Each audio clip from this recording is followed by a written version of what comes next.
tool. I left it this way so that I could manipulate what I have on here rather than creating a new slide. The select tool, as you can see, is right here. It's the mouse pointer. Basically, there are two ways to select an item. You can either click on it or drag over it. If you tap in the middle of an item, it's just going to move it like this. So we're not selecting it necessarily, we're just moving it. But if I were to just tap on it once, there, that means it's selected. You can see the corners and the sides.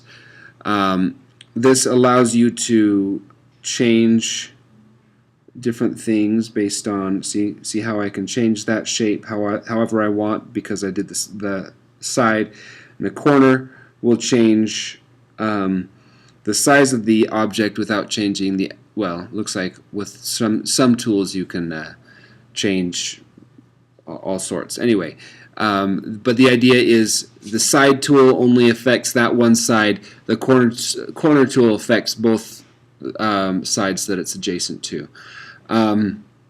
So with the select tool, you can highlight anything that you have on there. So for example, if I were to drag over a bunch of shapes, anything that box that I had was over will be selected. Now keep in mind, if I try to drag from a shape, from the middle of a shape, it's just going to move that shape.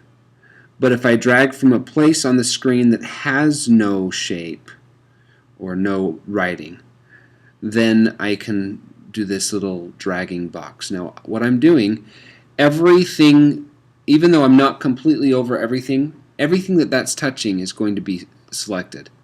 Okay, and with this, then whatever I do is going to affect that item. Okay, it's not going to affect anything that I don't select, but it will select everything that I do, or it will affect that.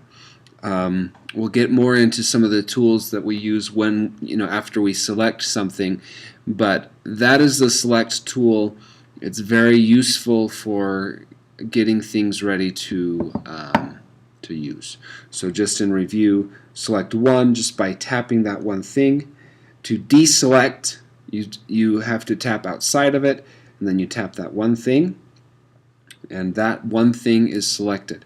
If you drag over multiple things, then just those two things are selected. Now notice it looks like all four of these items are selected, but if I start moving,